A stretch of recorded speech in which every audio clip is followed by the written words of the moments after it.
The late afternoon sun cast long shadows across Harvard Yard as graduation day unfolded around me. I stood at the edge of the cobblestone pathway, watching families stream past in their Sunday best, clutching flowers and cameras, their faces radiant with pride. But I wasn't here as family. I was here as a ghost. My name is Maria Martinez.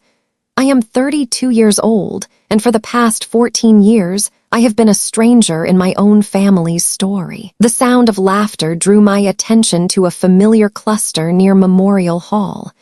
There they were, the Martinez family, resplendent in designer clothes. My mother Alina adjusted my father Roberto's navy suit while he beamed at Sophia, my younger sister, radiant in her Harvard Law graduation gown. The golden child, as she'd always been. I pulled my black blazer tighter and stepped closer, close enough to hear but far enough to remain invisible, a skill I'd perfected over the years. "Mija, you look absolutely beautiful," my mother said, smoothing Sophia's hair. "Harvard Law summa cum laude, we are so proud."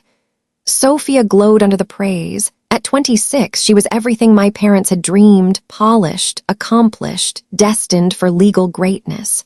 She had their eyes, their smile, their unconditional love.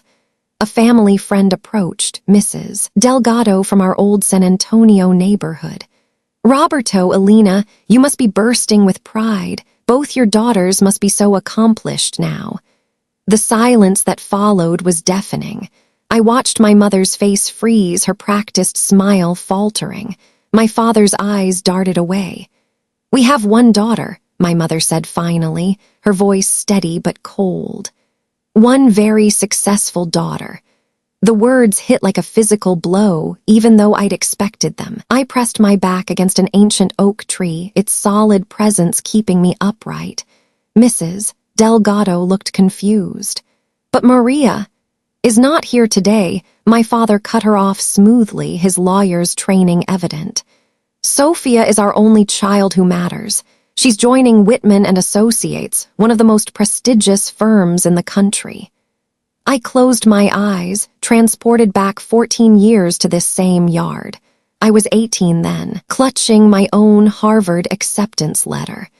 But that Maria had chosen something my parents couldn't brag about at cocktail parties. That Maria had chosen duty over dollars, service over status. That Maria had been erased from the family album that very night. I remembered my father's voice, cold and final. "If you walk out that door to play soldier, don't expect to find it open when you come back." I remembered finding our family photo the next morning. They had cut me out so cleanly it was as if I had never existed. In its place hung a new portrait, the perfect family of 3. Maria was always the troubled one, I heard my mother explaining to another friend. Some children just struggle to find their way. We tried everything, but she insisted on throwing away every opportunity. Struggle to find my way. The irony was razor sharp. I touched the small silver pin hidden beneath my blazer's lapel, feeling its familiar weight. Most people would never notice it, but those who mattered would recognize the crossed rifles and eagle, the insignia that had defined the last decade of my life. A glimpse of my reflection in nearby glass doors showed a woman older than her 32 years, dark hair pulled back severely, posture military straight even in civilian clothes. The years had carved lines around my eyes that spoke of sleepless nights and places my family could never imagine. But they had also given me something my family never could: purpose, belonging, worth that wasn't measured by their approval. "Let's find our seats," my father said, placing a protective hand on Sophia's back. "We want good pictures of our daughter's big moment." Our daughter, singular, always singular. As they moved toward the ceremony seating, I made a decision. I wouldn't watch from the shadows today. I wouldn't be the ghost haunting their perfect family portrait. Today, I would take my seat among the guests, close enough to witness Sophia's triumph, close enough to hear every word of praise she deserved. But as I began to follow, my phone buzzed with an encrypted message that made my blood run cold. The sender should never contact me on an unsecured day like today. The message was brief but unmistakable. Package delivered. All systems go for reveal. Your move, Colonel. My hands trembled as I deleted the message. The ceremony was about to begin, and my family was about to learn that some ghosts refuse to stay buried. The invisible daughter was about to become very, very visible. The encrypted message still burned in my mind as I found myself moving toward the ceremony seating, but I pushed it aside. Years of training had taught me to compartmentalize, to lock away distractions when a mission required focus. Today's mission was simple: survive the next 2 hours without letting my family destroy what remained of my composure. I chose a spot in the back section, far enough from my family to avoid detection, but close enough to observe. Harvard's graduation was a masterclass in pageantry, crimson banners fluttering, the academic procession in full regalia, hundreds of proud families clutching programs like sacred texts. My family had claimed prime seats in the third row, center section. My mother had changed into a cream-colored designer suit that probably cost more than most people's monthly salary. My father looked distinguished in his tailored navy jacket, the kind of man who commanded rooms simply by entering them. And then there was Sophia. Even from a distance, she was luminous. Her dark hair cascaded over her shoulders in perfect waves, her smile radiant as she chatted with fellow graduates. She carried herself with quiet confidence, someone who had never doubted her place in the world, never questioned whether she belonged. I remembered when she was 7 and I was 13, how she used to sneak into my room during thunderstorms. She would curl up beside me, whispering that I was the bravest person she knew. Back then, she looked at me like I hung the moon. Now she didn't look at me at all. The processional began, and I watched my parents' faces transform with pride as Sophia's section approached. My mother pressed a handkerchief to her eyes, careful not to smudge her makeup. My father stood straighter, his chest puffed with paternal pride that should have been familiar but felt foreign as a distant language. "There she is," I heard my mother whisper to the couple beside them. "Our Sophia, summa cum laude Harvard Law Review, already has offers from 3 white shoe firms." The couple murmured congratulations. The woman leaned closer, lowering her voice. "And your other daughter, Roberto mentioned you had 2 girls."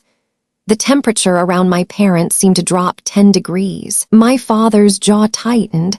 My mother's smile turned brittle as glass. "We prefer not to discuss family disappointments on such a happy day," my mother replied, her voice carrying enough ice to freeze the conversation. "Sophia is our success story, our only success story." The woman looked confused but didn't press further. As the ceremony progressed, I found myself studying my sister more than listening to speeches. Sophia had grown into everything I might have been in their eyes: polished, conventional, safe. She would marry a suitable lawyer, live in a suitable suburb, produce suitable grandchildren who would carry on the Martinez name with honor. She would never disappoint them by choosing service over self. She would never come home with scars that couldn't be explained at dinner parties. When they called Sophia's name, the Martinez family erupted. My father let out a whoop that would have embarrassed him in any other setting. My mother dabbed at genuine tears. They held up phones to capture every second as Sophia walked across that stage, shook hands with the dean, and received her diploma. For a moment, watching their unbridled joy, I felt something unexpected: happiness. Not for myself, but for Sophia. She deserved this moment, had earned every accolade, every proud tear, every flash of their cameras. She also deserved better than parents who could love only conditionally. As Sophia returned to her seat, my mother turned to share the moment with nearby families. 26 years old and already destined for partnership at a major firm. We always knew she was special. Some children are just born to succeed. The implication hung in the air like smoke. Some children succeed, others fail. Others disappear into careers their parents are too ashamed to acknowledge. I checked my watch. The ceremony was winding down, which meant the reception would begin soon. That's when the real performance would start.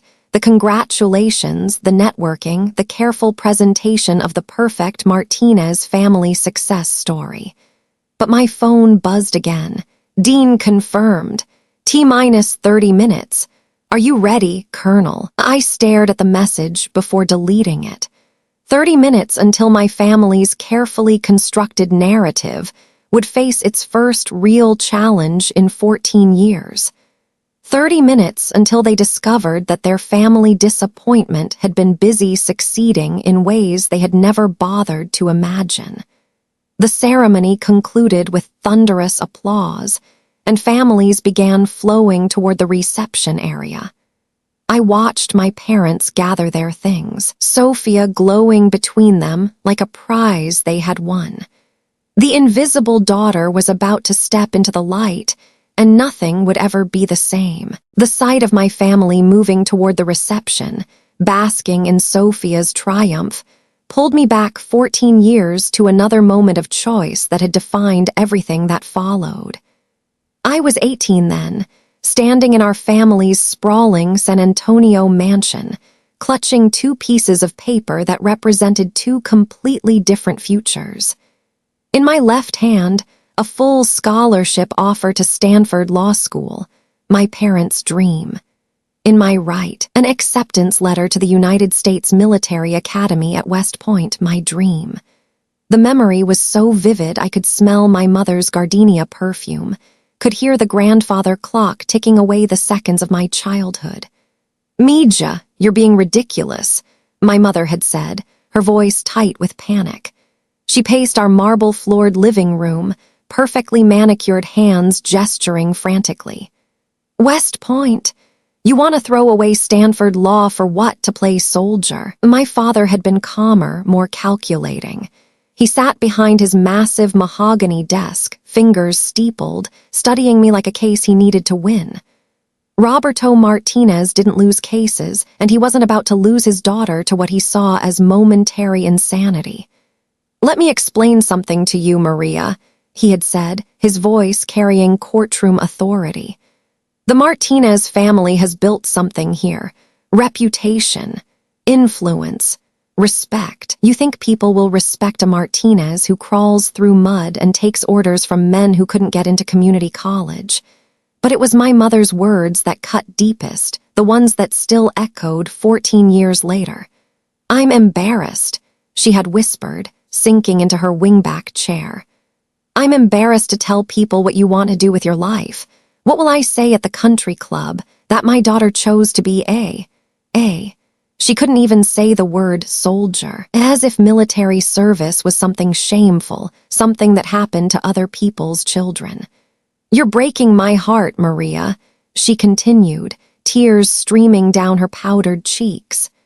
After everything we've given you, this is how you repay us, by running away to play war games.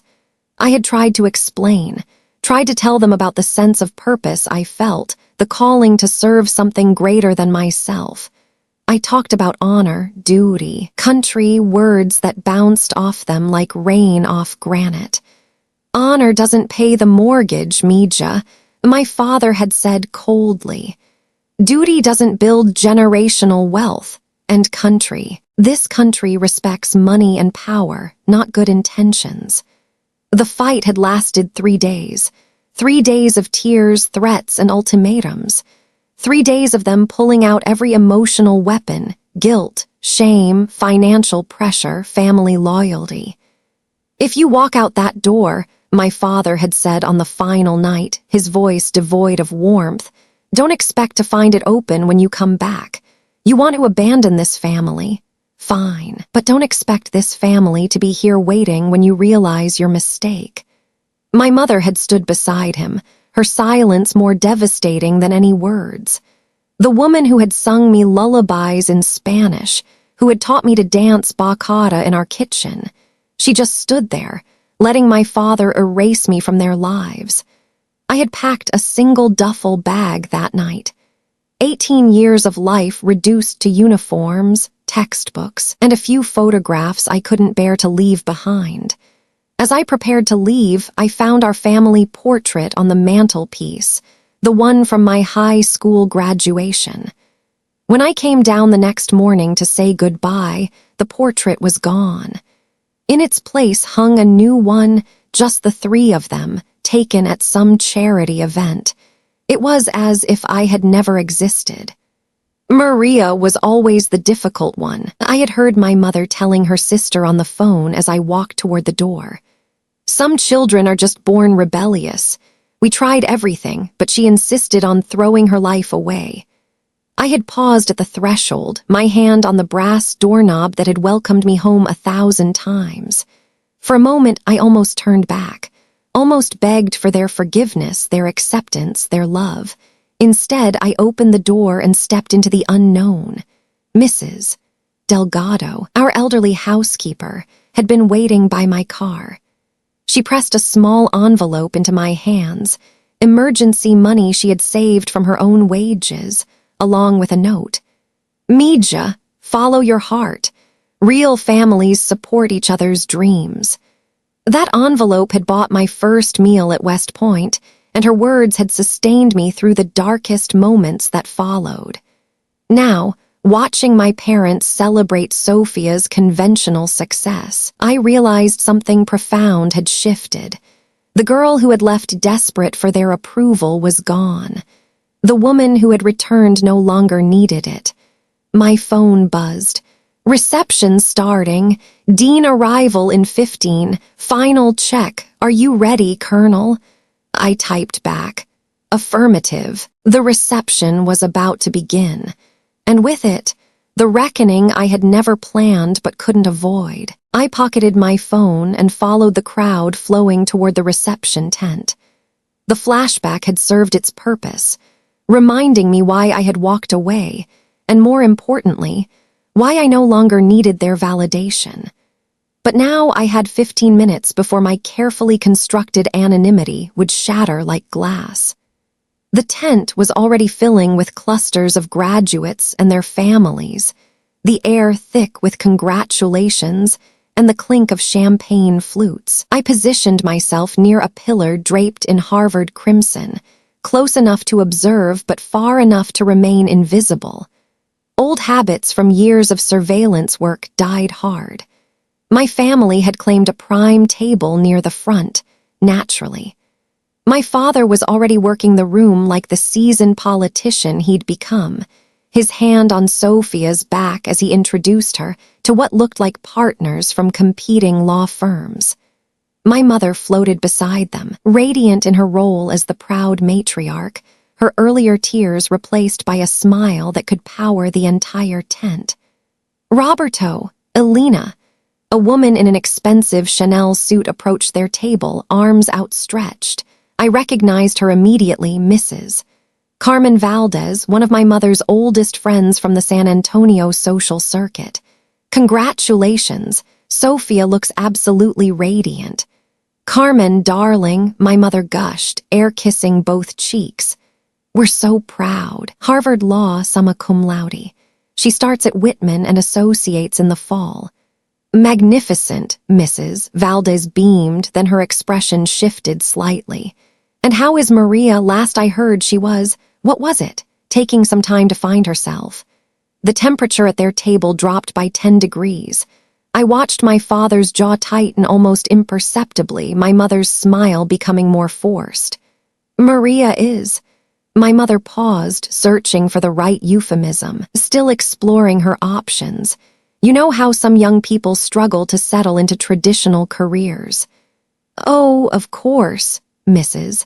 Valdez nodded sympathetically. Not everyone can be as focused as Sophia. Some children just need more time to mature. I felt the familiar sting, even after all these years. The casual dismissal, the assumption that because I hadn't followed their prescribed path, I must be floundering. What made it worse was watching Sophia's face during these exchanges. A flicker of discomfort, maybe even guilt, before she allowed herself to be swept back into the praise. Another family friend joined the conversation, an elderly gentleman I remembered as Judge Morrison, one of my father's longtime colleagues. "2 daughters, Roberto. You must be bursting with pride today." My father's response was swift and practiced. "We focus on celebrating our achievers, James. Sophia represents everything we've worked to build as a family." Our achievers, singular despite the plural grammar. Wise approach. Judge Morrison nodded approvingly. "Some children are diamonds, others are. Well, let's just say not everyone can shine." I gripped my champagne flute tighter, the crystal stem threatening to snap. These people spoke about me like I was a family tragedy, a cautionary tale whispered at dinner parties. The daughter who had broken her parents' hearts by choosing service over status. If they only knew. A server passed by with a tray of canapés, and I caught a glimpse of my reflection in the silver surface. For a moment, I saw both versions of myself. The 18-year-old girl who had begged for their understanding, and the 32-year-old woman who had stopped caring about their opinions. The transformation was complete. "Ladies and gentlemen," a voice announced over the tense sound system. "Dean Whitman would like to say a few words." The crowd began to quiet, champagne glasses lowering as conversations died away. I checked my watch. Right on time. Dean Margaret Whitman approached the small podium that had been set up near the front of the tent. She was a distinguished woman in her 60s, her silver hair pulled back in an elegant chignon, her bearing commanding even in civilian clothes. I had worked with her before, though my family had no idea of that connection. Distinguished guests, proud families, and most importantly, our magnificent graduates. She began, her voice carrying easily across the tent. "Today we celebrate not just academic achievement, but the promise of futures dedicated to service, justice, and excellence." My phone vibrated against my hip. A final message. "Showtime, Colonel, break a leg." I deleted it and looked up to find Dean Whitman's eyes scanning the crowd. When her gaze found mine, she gave the slightest nod, so subtle that anyone watching would have missed it. But I caught it, and I knew what it meant. The performance was about to begin, and I was no longer the audience. I was about to become the star of a show my family never saw coming. Dean Whitman cleared her throat and began her remarks, but I barely heard the opening pleasantries. My heart was hammering as I watched my family's table, knowing that in minutes, their carefully constructed narrative would implode. Before we continue with our celebration, Dean Whitman was saying, "I'd like to take a moment to recognize some of our distinguished guests." This was it. But first, I had to endure one more round of my family's performance. A couple approached their table, the Hendersons' old family friends. Mrs. Henderson wore a bright smile and an even brighter yellow dress. "Roberto, Alina, congratulations," she gushed. "Sophia looks stunning. You must be so proud to have such a successful daughter." "We are beyond blessed," my mother replied warmly. "Sophia has always been our shining star. Harvard Law Review, multiple job offers. She's everything we could have hoped for in a daughter. Everything we could have hoped for in a daughter." The words were a knife in an old wound. Mr. Henderson raised his champagne. "Here's to the Martinez family and their remarkable daughter. We've always believed in investing in our children's futures," my father said. "Well, our child's future." The correction was so practiced that most would have missed it, but I caught it the way he smoothly edited me out of existence. Mrs. Henderson's smile faltered. "But Roberto, didn't you have 2 daughters? I could have sworn." "You're thinking of someone else," my mother interrupted smoothly. "We have Sophia. She's our one and only daughter, and she's perfect." The lie rolled off her tongue like honey, sweet and toxic. I watched Sophia stiffen almost imperceptibly, her smile becoming more forced. Judge Morrison rejoined their conversation. "Elena, what happened to that other girl? Maria, wasn't it? Last I heard, she was having some difficulties." The table went quiet. This was the question they'd been dreading and preparing for. My mother's face transformed into practiced sorrow. "Maria was always troubled, James. We tried everything, the best schools, therapists, opportunities. But some children just rebel against everything good their parents try to give them. She broke our hearts," my father added heavily.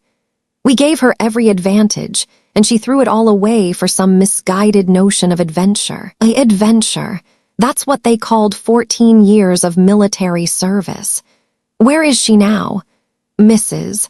Henderson whispered conspiratorially. "We honestly don't know," my mother replied, dabbing her eyes with a silk handkerchief. "She cut off all contact years ago. We send Christmas cards to her last known address, but..." Another lie. They had my address. They simply chose not to use it. "Some children are just born difficult," Judge Morrison said sagely. "You can't blame yourselves for one bad seed when you raised such a spectacular daughter in Sophia." One bad seed, a cautionary tale about parental indulgence. Sophia finally spoke, her voice quieter than usual. "Maybe she's happy wherever she is. Maybe she found what she was looking for." Her words hung in the air like an unwelcome intrusion into their tragedy narrative. "Happiness doesn't pay the bills, Mija," my father said gently, patting Sophia's hand. "We taught you that success comes from smart choices. That's why you're here today and she's not." Dean Whitman's voice suddenly cut through the reception noise, commanding attention. "Ladies and gentlemen, if I could have your attention, please." The chatter died as heads turned toward the podium. I felt my pulse quicken, adrenaline flooding my system. "Today, we have a special guest with us," Dean Whitman continued clearly. "Someone whose achievements exemplify the very best of what Harvard represents: excellence, service, and honor." My mother straightened, probably assuming this was about some donor. My father adjusted his tie, expecting recognition.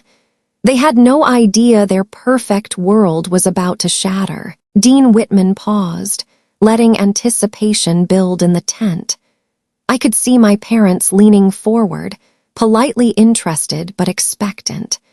They were probably wondering which Harvard alumnus was about to be recognized, already calculating networking benefits.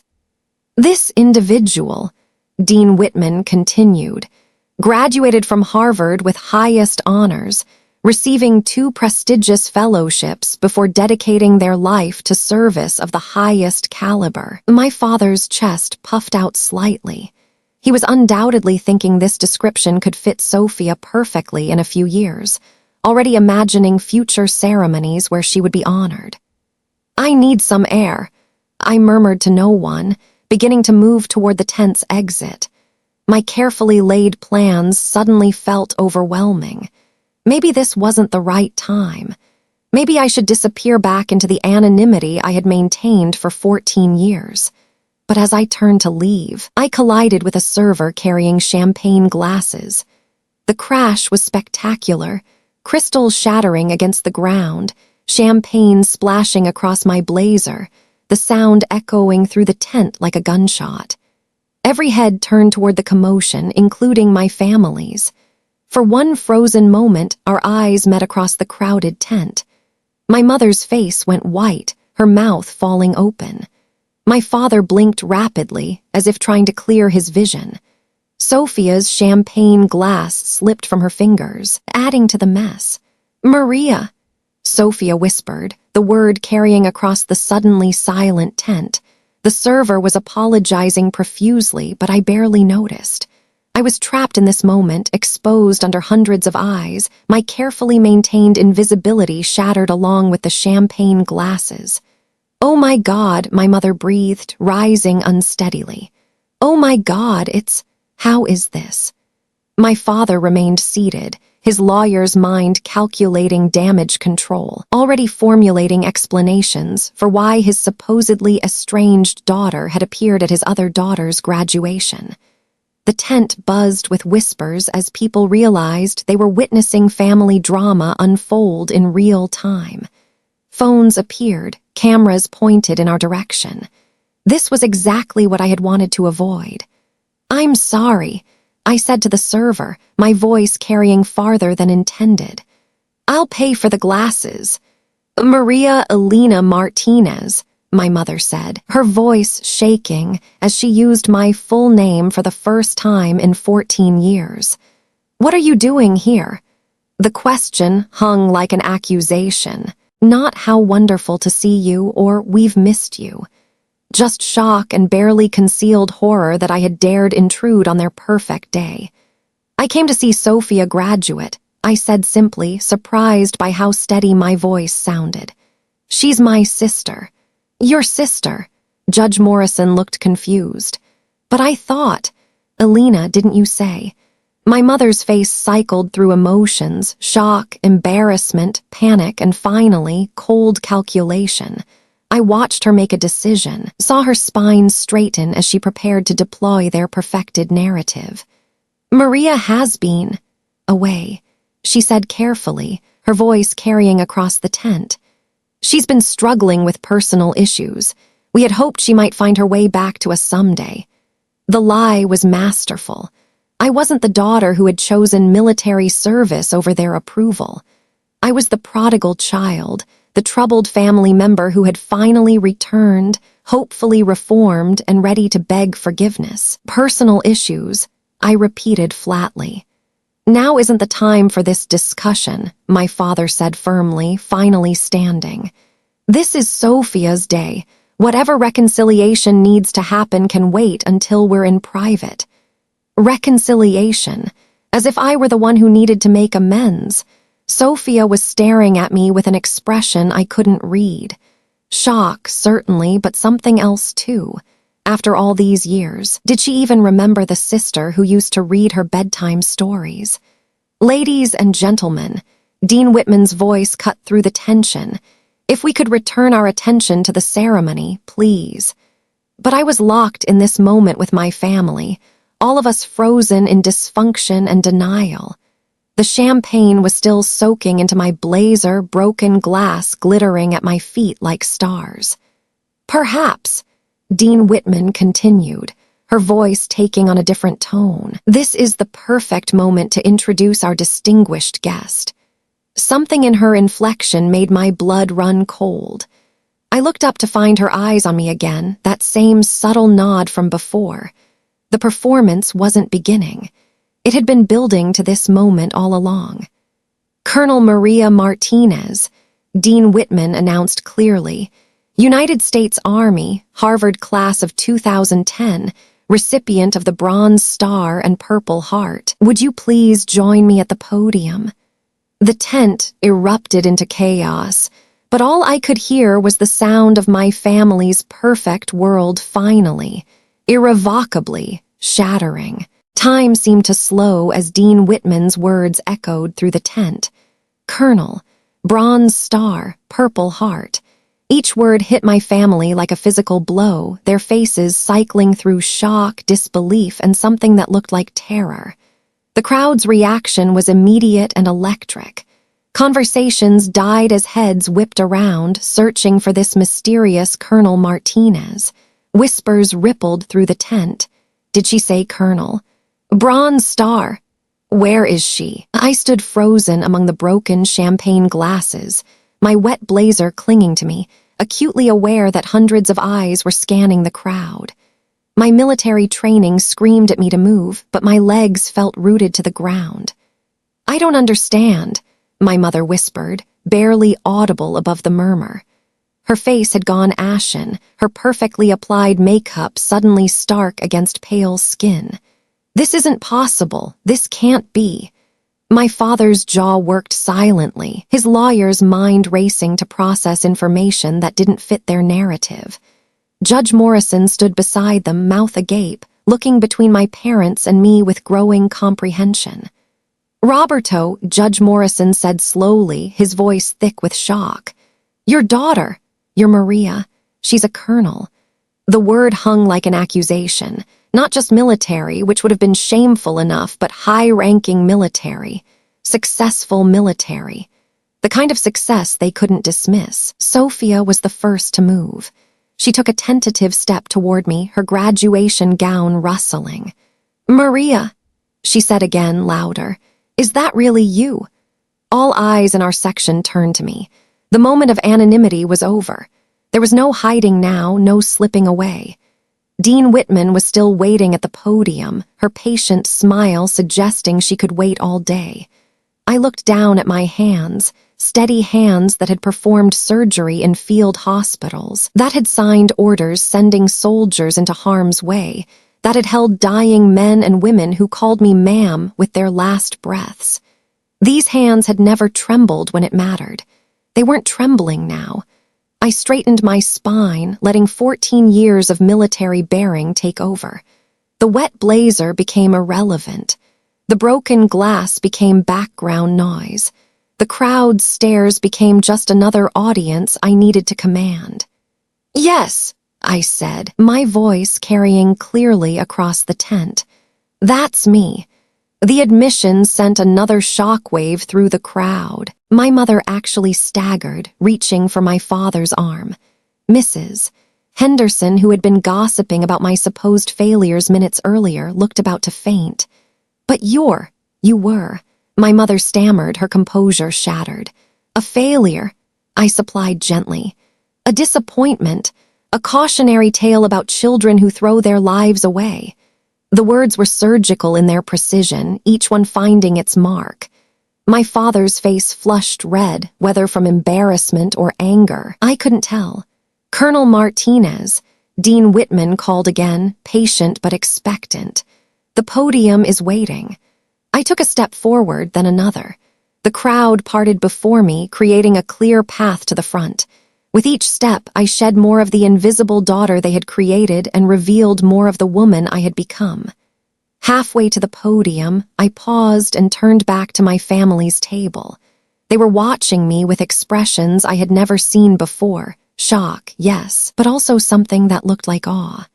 "For the record," I said, my voice carrying easily in the hushed tent, "I didn't throw my life away. I built a different one that serves something bigger than myself." I reached into my blazer and pulled out the small silver pin I had been hiding.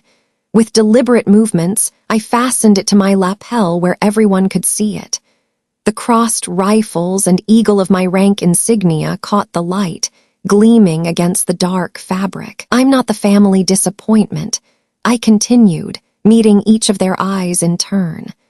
"I'm not the troubled daughter who needed to find herself.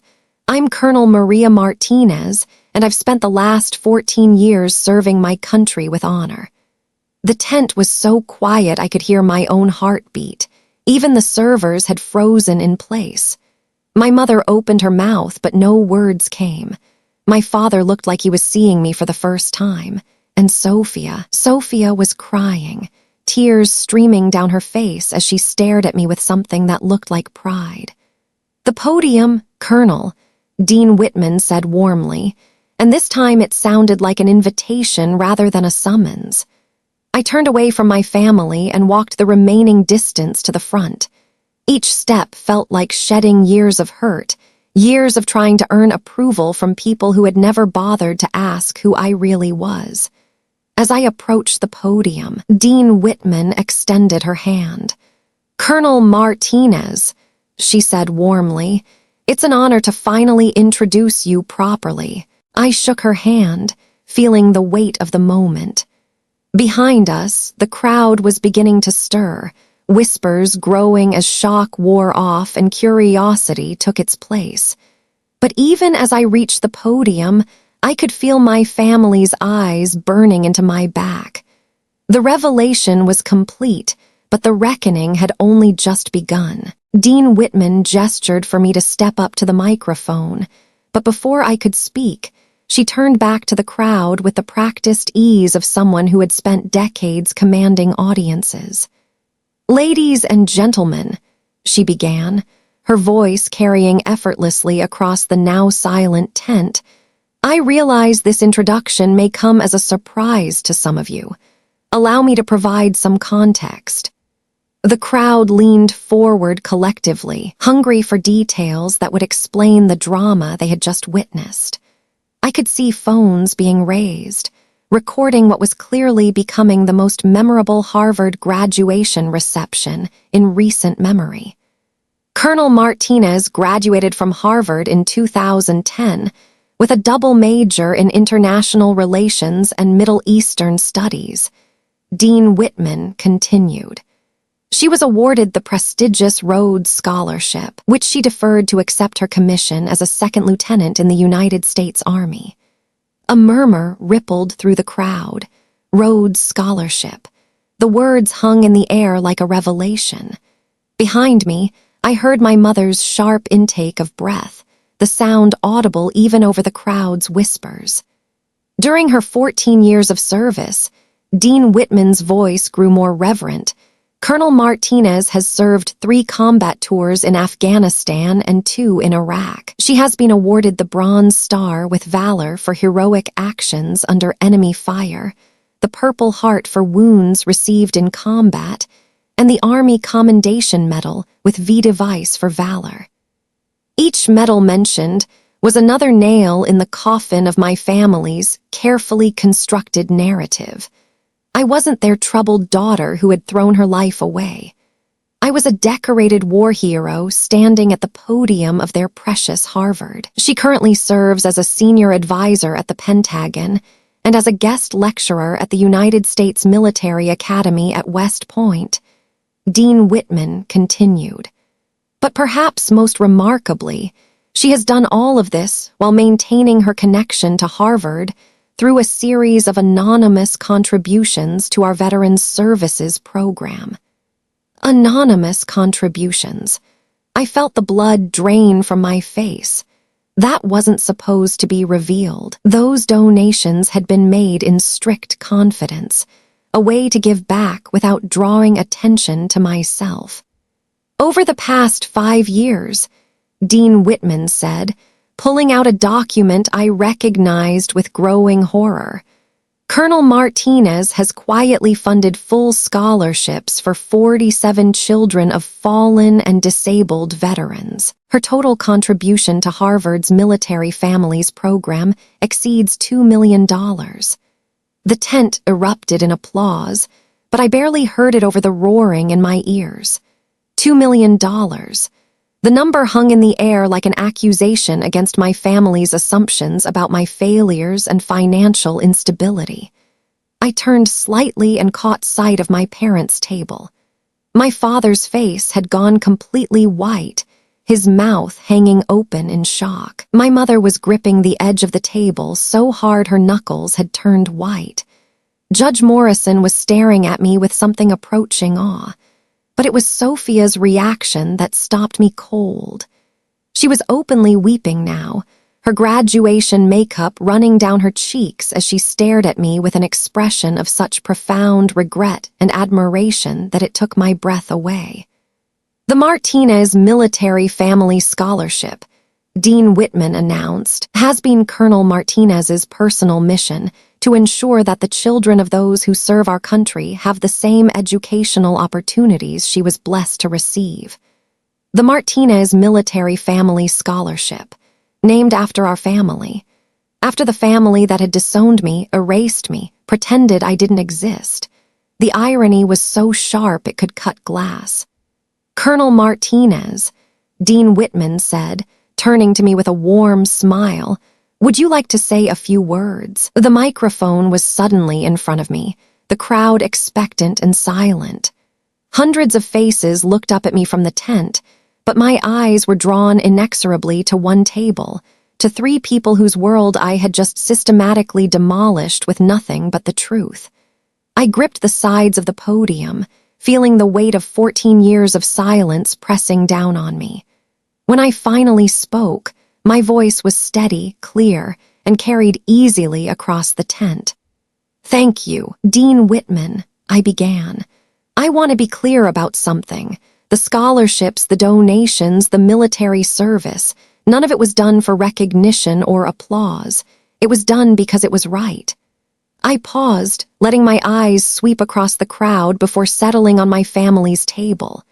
Some of you may be wondering about the family dynamics you witnessed earlier.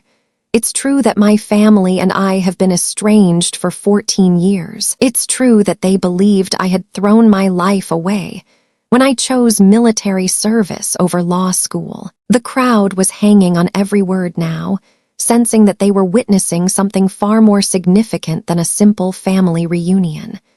But I want you to understand something. I continued, my voice growing stronger. Service is not a consolation prize. Duty is not a backup plan. And choosing to serve something greater than yourself is not a failure. It's a calling. The applause started slowly, then built to a thunderous crescendo that seemed to shake the tent itself. Through it all, I kept my eyes on my family, watching as the full weight of their decades-long mistake finally, truly hit them. When the applause finally died down, I stepped back from the microphone. Dean Whitman moved beside me, her hand briefly touching my shoulder in a gesture of support. The revelation was complete. The truth was out. And now, finally, it was time for my family to decide who they wanted to be in the aftermath of learning who I had always been. Dean Whitman wasn't finished. As the applause faded and I stepped back, she moved forward again, her expression taking on an even more formal tone. There was something in her bearing that suggested the biggest revelation was yet to come. "There is one more announcement I'd like to make today," she said, her voice cutting through the lingering whispers. "An announcement that makes this moment even more significant." I felt a chill run down my spine. We hadn't discussed any additional announcements. This wasn't part of our plan. "As of today," Dean Whitman continued, pulling out an official document, "Harvard University is proud to announce the establishment of the Martinez Military Family Scholarship Endowment." My heart stopped. The Martinez name echoed across the tent again, but this time it carried different weight. This time it wasn't about shame, it was about legacy. "Colonel Martinez has committed to funding full scholarships for 50 children of military families over the next 10 years. Dean Whitman's voice rang with pride. "This represents the single largest military scholarship endowment in Harvard's history, a commitment of $5 million. $5 million. The number hit the crowd like a physical force. Gasps echoed through the tent, followed by stunned silence. I felt my knees weaken. When had I agreed to $5 million? I looked back at my family's table. My mother had buried her face in her hands, shoulders shaking. My father sat rigid, staring at me with profound shock and something that might have been shame. But Sophia was standing now, tears streaming down her face as she began to clap. Slowly, deliberately, she was applauding, even as her parents sat frozen. "This endowment," Dean Whitman continued, "will ensure that the children of those who serve our country will have access to the same world-class education that Harvard provides." The crowd was beginning to stand, applause building, but I was barely aware of them. All I could focus on was my father slowly rising from his chair, his face a mask of emotions I couldn't decipher.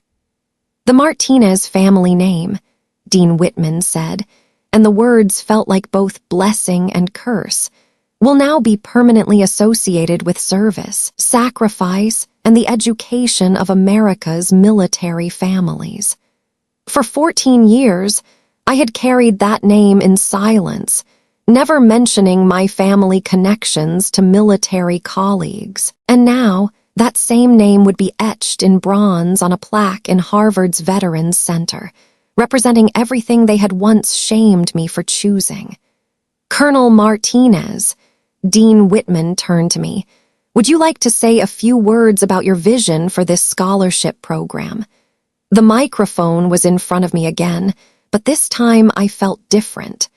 This wasn't just about revealing my identity anymore. This was about defining what the Martinez name would mean going forward.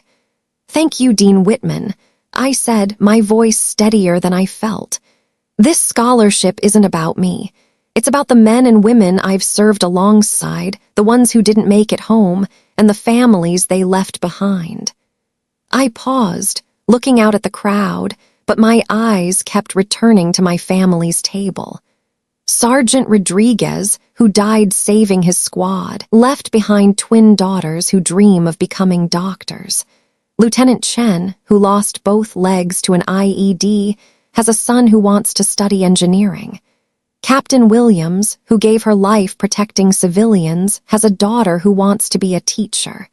The tent was completely silent, every person hanging on my words. These are the families this scholarship will serve. These are the names that matter. My name is just the one on the check. I gripped the podium, feeling the weight of what came next. For 14 years, I've carried the Martinez name in places my family never imagined. In war zones and field hospitals, in Pentagon briefing rooms and military academies. I've tried to honor it through service, even when that service wasn't honored by those who gave me the name. My mother looked up at me then, her face streaked with tears, her expression one of such profound regret that it took my breath away. But today, I'm not just carrying the Martinez name, I'm redefining it. From this day forward, when people hear Martinez at Harvard, they won't think of disappointment. They'll think of opportunity. They'll think of service. They'll think of the next generation of military families getting the education they deserve. The applause was thunderous now, a standing ovation that seemed endless. Through it all, I watched my family.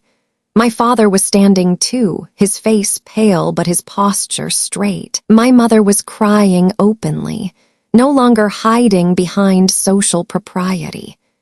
And Sophia was pushing through the crowd, making her way toward the podium with determination I recognized from our childhood. As the applause began to die down, Dean Whitman leaned toward the microphone one final time. "Ladies and gentlemen, Colonel Maria Martinez, a Harvard alumna who has redefined what it means to serve with honor."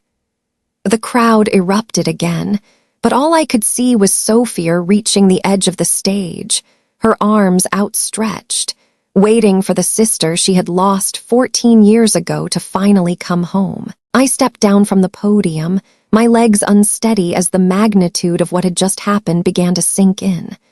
The crowd was still applauding, but all of that faded as I walked toward Sophia. She met me halfway, her graduation gown trailing behind her. When we were close enough to touch, she stopped, her hands hovering as if she wasn't sure she had the right to embrace me. "Maria," she whispered, her voice breaking. "Oh God, Maria, I'm so sorry." The tears came then, 14 years of suppressed emotion flooding out. She wrapped her arms around me, and for a moment I was transported back to our childhood, to late nights when she would sneak into my room during thunderstorms. "I never forgot you," she whispered against my shoulder. "I never stopped missing you, but they made me believe." "I know," I said softly. "I know what they told you." Behind Sophia, I could see our parents approaching slowly, as if walking through quicksand. My mother's face was streaked with mascara, her composed facade shattered. My father looked like he had aged a decade, his usual confidence replaced by uncertainty. "Sophia, step aside," my mother said, her voice thick with emotion. "I need to speak to my daughter." My daughter. After 14 years of denial, the words felt foreign on her tongue. Sophia reluctantly stepped back but positioned herself between me and our parents, as if she could shield me from whatever was coming. "Maria," my mother began, then stopped, struggling with words. How do we even begin to apologize for this?" "You don't," I said simply. "An apology doesn't erase 14 years, Mom. It doesn't bring back all the birthdays you forgot, all the holidays I spent alone." My father finally found his voice. We thought We believed you were throwing your life away. We thought we were protecting the family's reputation. Protecting it from what? I asked sharply. From having a daughter who served her country, from having a child who chose duty over dollars. We didn't understand, my mother said desperately. We didn't know what you were really doing. You never told us about the medals, the scholarships. You never asked. I cut her off. You decided who I was the day I chose West Point over Stanford, and you never once wondered if you might be wrong. Judge Morrison had joined our circle, his face grave with embarrassment. Roberto, Alina, I participated in the narrative about Maria without knowing the truth. I owe you all an apology. My father looked at him, then back at me. The things we said about you today. God, Maria, how do we fix this? You can't fix it, Dad, I said, surprised by how calm my voice sounded. You can't undo 14 years of pretending I didn't exist. You can't take back calling me a failure in front of your friends. My mother let out a sob. We love you, Maria. We've always loved you. No, I said firmly. You loved the idea of me. You loved the version that would have been a lawyer, who would have married someone suitable, who would have given you grandchildren to show off. You never loved the real me because you never bothered to get to know her. Sophia stepped forward again. But I want to know her, she said fiercely. I want to know my sister. I want to know about the woman who saves lives, who serves her country, who gives millions to help military families. I want to know the person you became. Her words hit me harder than I expected. For the first time since stepping down from that podium, I felt tears threatening. I want that too, Sophia, I said softly. I've missed you more than you know. My parents stood there, looking lost and broken, as if witnessing the dissolution of everything they thought they knew about their family. The crowd was dispersing around us, but several people had stopped to watch our drama unfold. What happens now? My father asked quietly. Where do we go from here? I looked at each of them, my broken mother, my humbled father, my sister who had chosen to stand with me despite 14 years of their conditioning. I don't know, I admitted. I honestly don't know if we can come back from this, but I know that if we're going to try, it has to be on different terms. No more lies, no more pretending, no more shame about who I am or what I chose. My mother nodded frantically. Yes, anything, we'll do anything. We'll see, I said, not ready to offer forgiveness, but not ready to close the door completely either. The reckoning I had never planned was finally complete, but the healing, if it came at all, would take much longer than a single afternoon at Harvard. The reception was winding down around us, guests slowly filtering out with animated conversations about what they had witnessed. But our small family circle remained frozen, suspended between a past full of pain and an uncertain future. Sophia broke the silence first. Maria, would you like to get coffee sometime? Just the two of us. I know we have 14 years to catch up on, but maybe we could start small. Her voice was tentative, hopeful, like she was afraid I might disappear if she spoke too loudly. The vulnerability reminded me of the little girl who used to ask if she could sleep in my room during storms. I'd like that, I said, and the relief that crossed her face was immediate. My father cleared his throat awkwardly. Maria, I know we have no right to ask this, but would you consider coming to dinner? Tomorrow night. Just family. No friends, no business associates. Just us. I studied his face, looking for signs of the calculating lawyer, but what I saw instead was genuine remorse mixed with desperate hope. I don't know if I'm ready for that, I said honestly. Of course, my mother said quickly. We're asking too much too soon. We don't want to lose you again. The irony wasn't lost on me. They were afraid of losing someone they had actively discarded. You didn't lose me the first time, I said quietly. You threw me away. There's a difference. My mother flinched as if I had struck her. You're right. God help me, you're absolutely right. We made a choice, and it was the wrong one. Dean Whitman approached our group, her expression diplomatically neutral. Colonel Martinez, I hate to interrupt, but there are several reporters who would like to speak with you about the scholarship announcement. Reporters. The story of the disowned daughter who became a decorated colonel would be irresistible. I could already see the headlines. From family disgrace to war hero. Actually, I said, making a decision that surprised even me, I'd prefer not to speak to the press alone. This story involves my entire family. My parents exchanged a look of shock. After everything, I was still protecting them from public humiliation. You don't have to do that, my father said quietly. We don't deserve that consideration. Maybe not, I agreed, but Sophia does.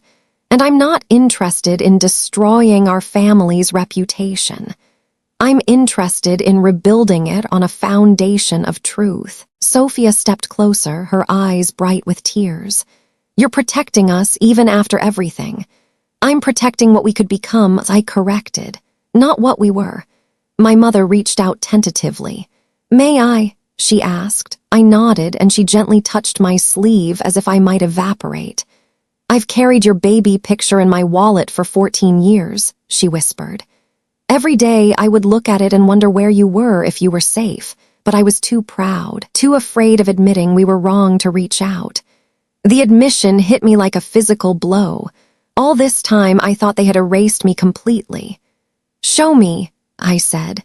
With trembling hands, she pulled out a worn leather wallet.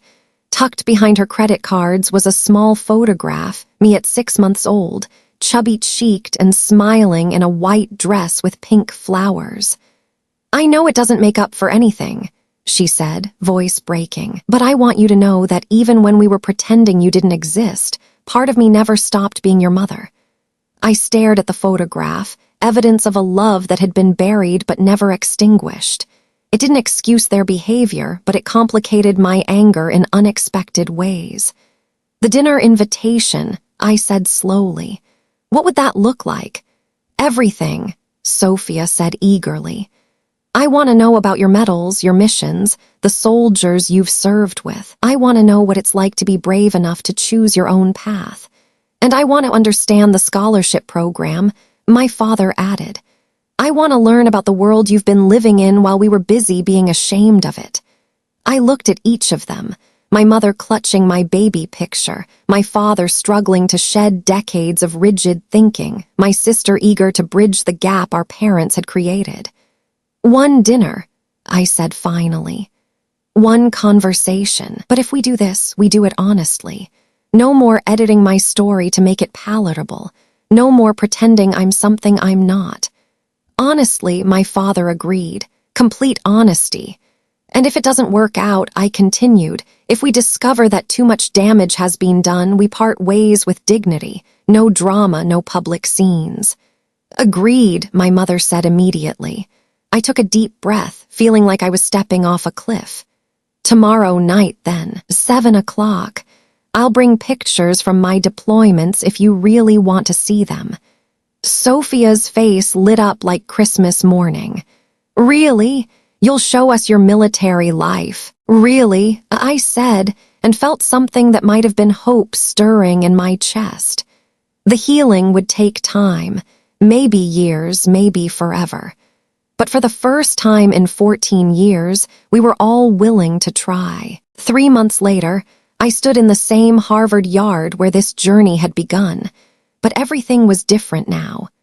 The autumn leaves painted the historic campus in brilliant golds and crimsons, and beside me stood Sophia, no longer the stranger she had been that graduation day. The dinner that night had been awkward, painful, and honest in ways that surprised us all. My parents had listened, really listened, as I showed them photographs from Afghanistan, told them about the soldiers I had served with, explained what it meant to hold a dying 19-year-old's hand while he called for his mother. My mother had cried. My father had been silent for long stretches, processing a world he had never tried to understand. It hadn't been a magical reconciliation. There were still moments of tension, still words that cut deeper than intended, still years of hurt that couldn't be healed in a single conversation. But it was a beginning. Today, I was back at Harvard for the official dedication of the Martinez Military Family Scholarship Center. Sophia had insisted on being there, and to my surprise, so had my parents. They sat in the front row now, my mother wearing a small American flag pin on her lapel, a gesture that would have been unthinkable 6 months ago. "Ladies and gentlemen," Dean Whitman announced from the podium, "it is my honor to introduce the keynote speaker for today's dedication ceremony, Colonel Maria Martinez, United States Army." The applause was warm but respectful as I approached the microphone. In the audience, I could see familiar faces, fellow veterans, Harvard alumni, military families who would benefit from the scholarship program. But my eyes kept returning to the front row, to the family that had finally learned to see me clearly. When I was 18 years old, I made a choice that my family couldn't understand. I chose service over security, duty over dollars, country over comfort. That choice cost me my family for 14 years. I paused, looking directly at my parents. But today, I want to talk about a different kind of choice. The choice to rebuild, to forgive, to create something better from the ashes of what was broken. My mother was crying again, but these were different tears than the ones she had shed at Sophia's graduation. These were tears of pride, not shame. The Martinez Military Family Scholarship isn't just about funding education. I continued. It's about honoring the families who understand that some things are worth sacrificing for. It's about recognizing that love isn't just about accepting the path your children choose. It's about supporting them even when that path leads somewhere you never imagined. The applause grew stronger, and I saw my father stand up, his face transformed by something I had never seen there before when he looked at me, unqualified pride. To the military families in the audience today, I want you to know that your sacrifices matter. Your service matters, and your children's dreams matter, no matter what form they take. I looked at Sophia, who was beaming at me with the uncomplicated love I remembered from our childhood. Some of you might be wondering if broken families can truly heal. I'm here to tell you that healing is possible, but it requires something that's often harder than service in a war zone. It requires the courage to be vulnerable, to admit mistakes, and to choose love over pride. As I concluded my speech, the entire audience rose in a standing ovation. But the moment that mattered most came afterward, when my father approached me with tears in his eyes. "I'm proud of you, Maria," he said simply. "I should have said that 14 years ago, but I'm saying it now. I'm proud to be your father." The words I had waited my entire life to hear finally came, and they were worth the wait.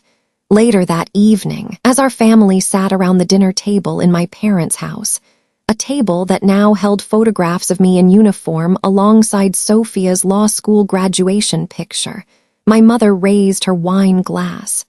"To Maria," she said, her voice steady and clear, "who taught us that a legacy isn't about the name on your business cards or the size of your house. It's about the lives you touch and the service you give. To family," Sophia added, "and to second chances. To home," I said, finally understanding that home isn't a place you're born into. It's a place you choose to build, with people who choose to see you for who you really are. As we clinked glasses, I realized that the invisible daughter had finally, truly, come home. The path to forgiveness isn't always straight, and families don't always get the endings they hope for. But sometimes, when we're brave enough to tell our truth and patient enough to wait for understanding, we discover that love is stronger than pride, and that it's never too late to build something beautiful from the pieces of what was broken. If this story resonated with you, I'd love to hear about your own journey in the comments below. And if you believe that every veteran's story deserves to be heard, please subscribe to honor Vindicated for more stories of courage, sacrifice, and the unbreakable bonds that define us all.